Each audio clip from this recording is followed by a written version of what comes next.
I did it. Oopsies. Open up the pliers. I squished it.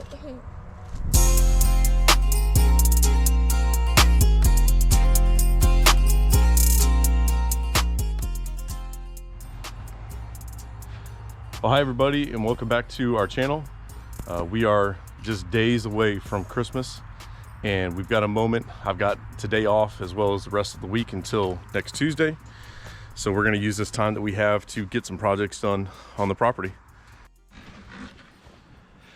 All right, so on the agenda today, we're going to take a look at this finish mower that we've had sitting in the yard here for a while.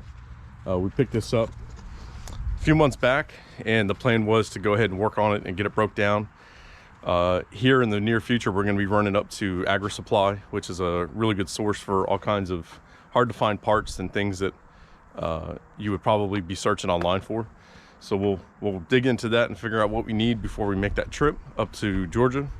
And also we're going to rebuild our burn pile. We burnt it the other night before the cold front came through, and we now need to restock it with all the tree limbs that the girls help us cut down, and the oak trees that they helped us clean up. So before we do that, we've got one thing we need to get Chrissy started working on the front of our property. If you do, I can always go out and find it. What?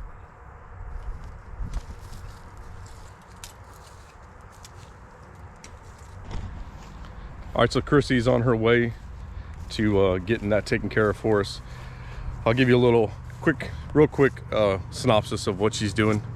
The fence that's on this side of our property here, from our entrance all the way down to one of the property corners over there.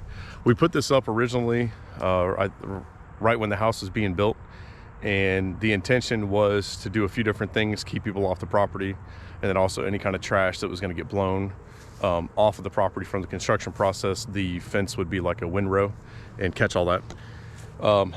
Few things that I missed, and use this as an example for yourself when you guys get ready to do something of this nature. Ground was not level at all. Not a huge issue when it comes to putting fences up. You can always change elevations with the ground, but within the 300-foot run, or give or take, that we put up here, the ground is severely unlevel. I needed to do more work with the box blade. I needed to add some fill dirt. I needed to do a lot of things that I did do from our entrance down to the opposite corner, that I've already taken care of all that bush hogging, dirt work. When I pulled stuff out of the pond, I brought it over there to level that stuff out. So when the fence did go up, it wasn't going to be such a dramatic whoop-de-doos the whole way. The other thing we need to correct is when we put tension on this fence to get it tight and to tie all the poles together, there was too much tension on it. So when you look at the fence, instead of it standing up kind of on a straight edge connected to everything, it kind of created a let's call it convex shape towards the house. So it was creating kind of like a C, and it made it a real pain to get the bottom or the top of the fence anchored in. So anyways, she's gonna pull all the straps off. Eventually we're gonna come yank all the T-posts up with the tractor, remove the staples out of the wood, take the whole fence section down, and then I'm gonna get in there with the tractor and we're gonna get it all cleaned up.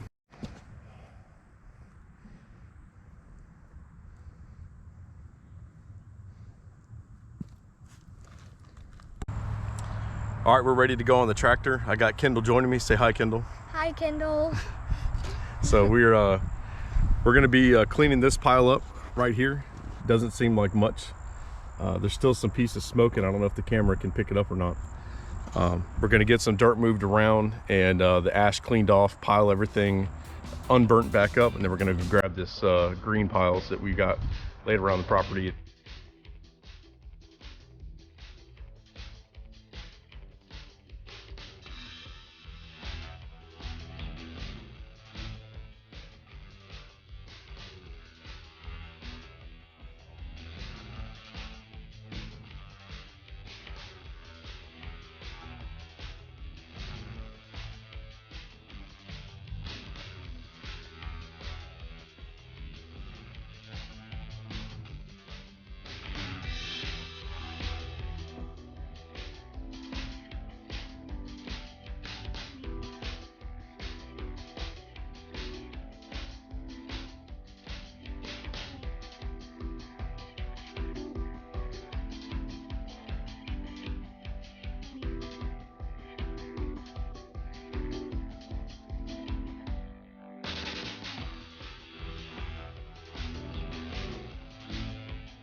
Well, some of you might remember a few weeks ago we planted, or a few videos ago, which would have been a few weeks ago, we planted some onions out here in our garden.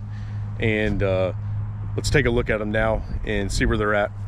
I'm finding that some of them have sprouted up real good right directly after we planted them, and they've kind of got like that green shoot that comes out.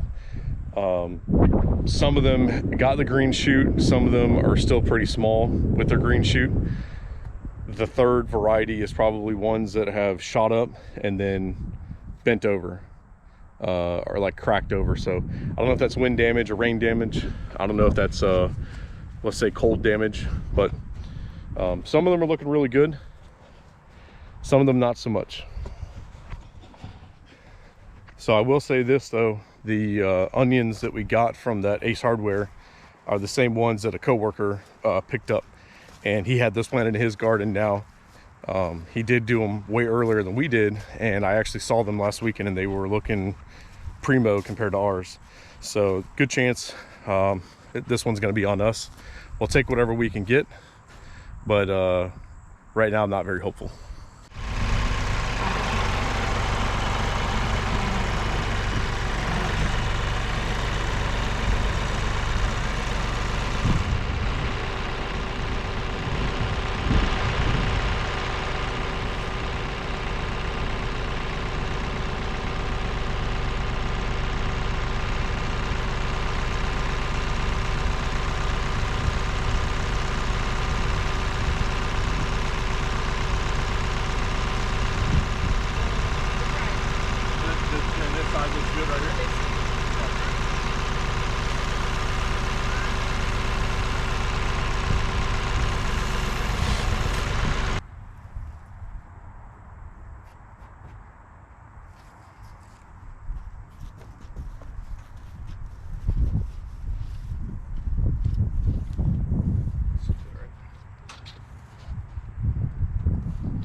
Towards you?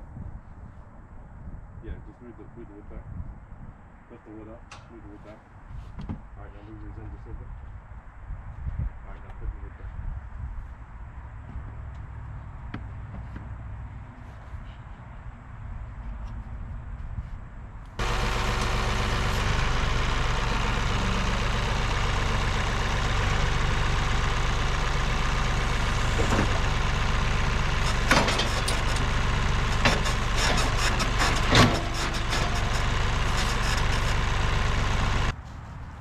All right, so what we got here is a 5-foot king cutter.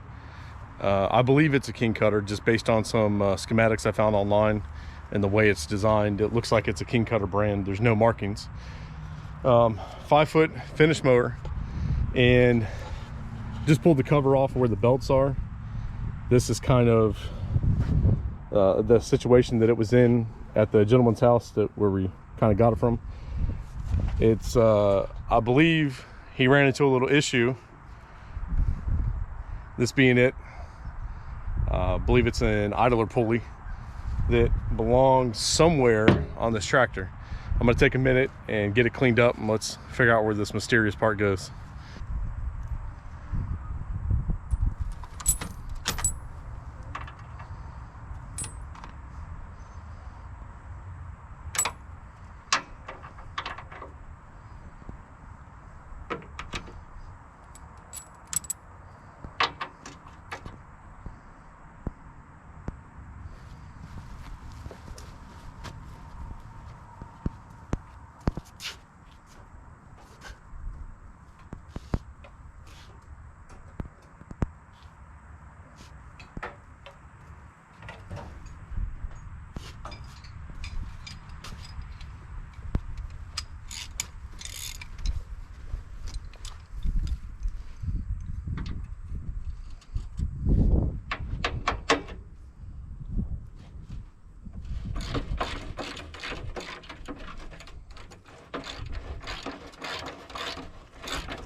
All right, so I think we've got a really good place to start with. Found, as you can see, the spot where this idler spindle, or maybe it's a drive spindle. Maybe a drive spindle is probably it. I figured out where this one goes, and so it's a three blade mower. As you can see here, all of the blades have been stripped out of it, so no more blades left. And the bolt, so this is where the blade would have sat, right in here, and then there's a bolt that would have went through the center of that blade, which would have kept it tight up against here. And then as this belt spins on top here, on the top part of the deck, the blade on the bottom will spin, cutting grass. So something was hit, either like a stump or something was hit with the blade, and it sheared the bolt right off on the inside of it, right here. And this is pretty much torn up. This is probably just from sitting outside and being dropped and ran into, or whatever may have happened to it. But so the pulley itself is no good, and this has got a bolt wedged up inside there.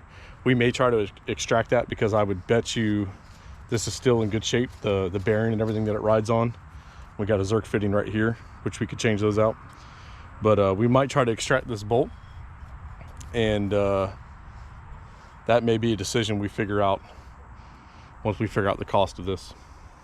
So some other things we looked at is the wheels.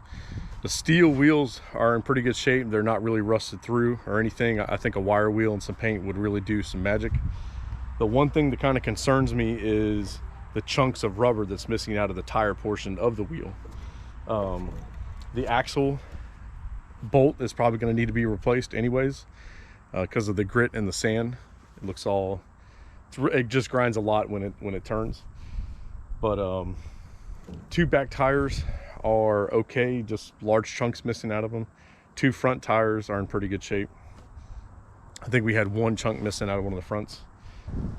But the deck itself is in great shape. Right around the edges here, all pretty good.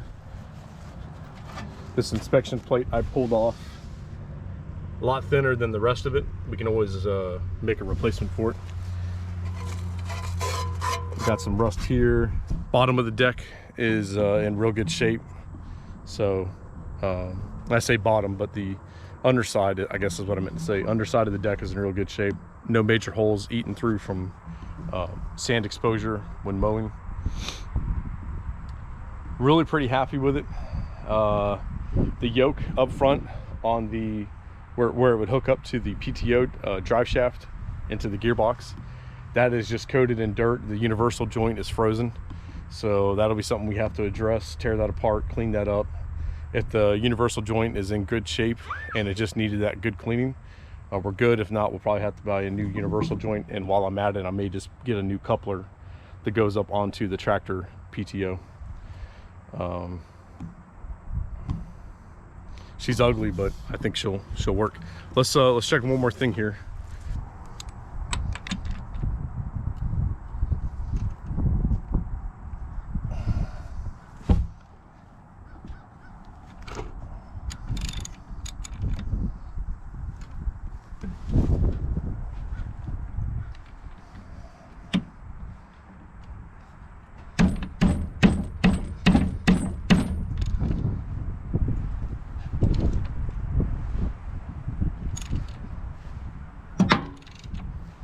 Not a good sign for it to be on there that tight.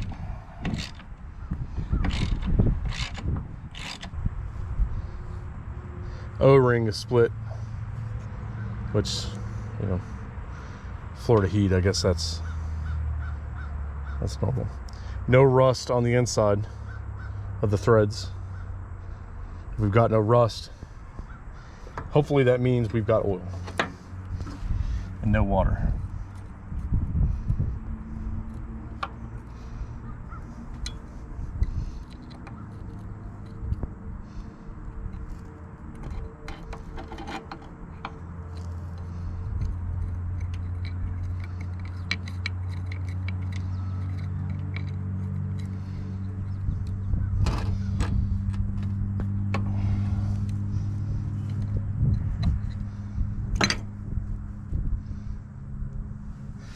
So if I crack this, it should just bleed a little bit of oil out of here.